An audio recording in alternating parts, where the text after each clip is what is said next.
ప్రభువును రక్షకుడునైన యేసుక్రీస్తు నామములో మీ అందరికీ కృపయు సమాధానము విస్తరించునుగాక. ప్రియమైన వారలారా, మనకు దేవుడు అనుగ్రహించినటువంటి పవిత్రమైన మాటలను మీరు ఆలకించుచు ఆశీర్వాదింపబడుతున్నారని నేను నమ్ముచున్నాను.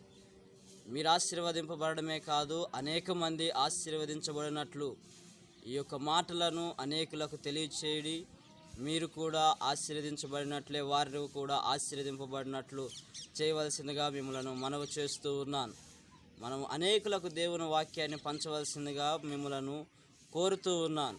కనుక ఈ సమయంలో దేవుడు మన యొద్ద నుండి కోరుకుంటున్నటువంటి అతి ప్రాముఖ్యమైనటువంటి ఒక విషయమును మనము ధ్యానం చేద్దాం, మనం చర్చించుకుందాం. ఆ యొక్క విషయం ఏమిటి అంటే, దేవుడు ఎప్పుడూ కూడా పరిశుద్ధుడు. దేవుడు ఎప్పుడూ కూడా పరిశుద్ధుడు. ఆయన పరిశుద్ధుడు కనుక ఆయన ద్వారా సృష్టింపబడిన మనము పరిశుద్ధులుగా ఉండాలని దేవుడు ఆశపడుతూ ఉంటాడు. ఆ యొక్క మాటలు ఒకసారి బైబిల్ గ్రంథంలో చూద్దాం. పేతురు రాసిన మొదటి పత్రిక 1వ అధ్యాయము 14వ వచనం, నేను పరిశుద్ధుడై ఉన్నాను గనుక మీరును పరిశుద్ధులై ఉండుడి. చూడండి ఎంత స్పష్టంగా దేవుడు మాట్లాడుతూ ఉన్నాడో.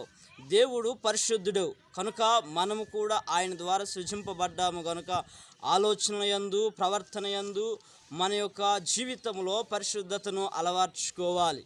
కనుక యవనస్తులైనను లేదా పెద్దవారైనను, పురుషులైనను, స్త్రీలైనను, ఎవరైనను సరే మనిషి జీవితంలో పరిశుద్ధత చాలా అవసరమై ఉన్నది. కనుక యవనస్తులారా, మరి ముఖ్యంగా మనము యవనస్తులుగా ఉంటూ ఉండగా యవన జీవితంలో మనము పరిశుద్ధత కాపాడుకోవాల్సిన వారమై ఉన్నాం. అనేక విషయాల్లో పరిశుద్ధతను పోగొట్టుకుంటూ ఉన్నాం. అయితే దేవుడు చెప్తూ ఉన్నటువంటి మాట, నీ యొక్క యవనేచ్ఛల నుండి పారిపోము. నీ యొక్క కోరికలను, నీ యవ్వన కోరికలను, పనికిరాని కోరికలను విడిచిపెట్టి నీ యొక్క పనికిరానటువంటి వ్యసనములను, పనికిరాని ఆలోచనలు విడిచిపెట్టి ప్రేమను వెంటాడుము. అనగా ఒకసారి మీరు ఆలకించాలి. ప్రేమ అనగానే దేవుని ప్రేమించుటయే కానీ వేరే యొక్క విషయంలో కాదు. ఆ యొక్క మాటలను మీకు తెలియచేస్తూ ఉంటాను. చూడండి, నీ యొక్క యవనేచ్ఛల నుండి పారిపోము, పవిత్ర హృదయులై ప్రభువునకు ప్రార్థన చేయు వారితో కూడా నీతిని, విశ్వాసమును, ప్రేమను, సమాధానమును వెంటాడము. మన జీవితము ఎలా ఉండాలి అంటే పవిత్రముగా ఉండాలి. పవిత్రత కలిగినటువంటి హృదయముతోనే ఉండాలి. పవిత్రత కలిగిన హృదయంతో ఉంటూ మనం చేయవలసింది ఏంటంటే, ప్రభువునకు ప్రార్థన చేయవారితో, అనగా మంచి ప్రవర్తనతో ఉన్నవారితో ప్రార్థన చేయవారు ఎప్పుడు మంచివారు, మంచి ప్రవర్తన కలిగిన వారు.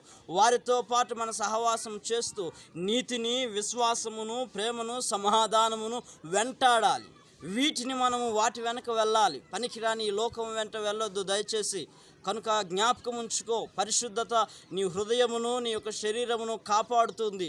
కనుక దేవుడు పరిశుద్ధుడు. మన జీవితము మనకు తల్లి గర్భంలో నుండి వచ్చినప్పుడు మనము పరిశుద్ధులుగా వచ్చాం. ఎటువంటి కలంకము, కల్మష లేని హృదయముతోనూ మనము వచ్చినప్పుడు ఎలా ఉన్నామో పోయినప్పుడు కూడా అలానే ఉండాలని నేను కోరుకుంటూ ఉన్నాను.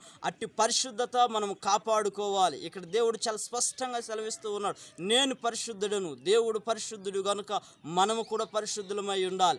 మన జీవితంలో పనికిరానటువంటి వాటిని విడిచిపెట్టి పరిశుద్ధమైన వాటిని మీరు ధరించుకోవాల్సిందిగా నేను కోరుతూ ఉన్నాను. అవే ఇక్కడ రాయబడుతుంది, ప్రభువునకు ప్రార్థన చేయవారితో, అనగా మంచి సహవాసం చేయాలి, నీతిని వెంటాడాలి. విశ్వాసంతో ఉన్నట్లయితే మన జీవితం పరిశుద్ధతగా ఉంటుంది.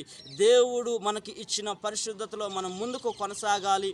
అనేకులు మనల్ని చూసి దేవుని పిల్లలు, వీరు పరిశుద్ధమైన వారు, వీరిని చూసి మనం నేర్చుకోవాలి అన్న రీతిగా ఉంటూ, ఒకటి ప్రాముఖ్యమైనది ఏమిటంటే, మనము కలిగి ఉన్న పరిశుద్ధత మన జీవితము ముగిసేంత వరకు ఈ పరిశుద్ధతను కాపాడుకుంటూ దేవుడు మనకిచ్చినటువంటి పరిశుద్ధమైన జీవితాన్ని మనము కొనసాగిస్తూ అనేకులను క్రీస్తు వైపునకు నడిపించాలి. ఆ పరిశుద్ధతను నీవు పొందుకొని నీవు కూడా పరిశుద్ధంగా ఉండి దేవుడు ఇచ్చిన జీవితాన్ని సంతోషముగా కాపాడుకుంటావని కోరుకుంటూ ఉన్నాను. కనుక దేవుని ప్రియమైన బిడ్డ, మన జీవితంలో పరిశుద్ధత లేకుంటే దేవుణ్ణి చూడలేము, దేవునిని చేరలేము. కనుక పరిశుద్ధమైన జీవితాన్ని జీవించు.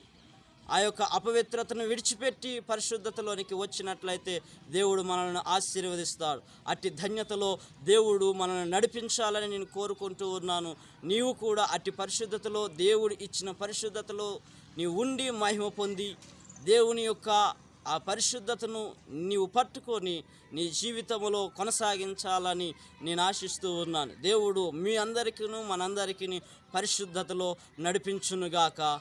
ఆమేన్.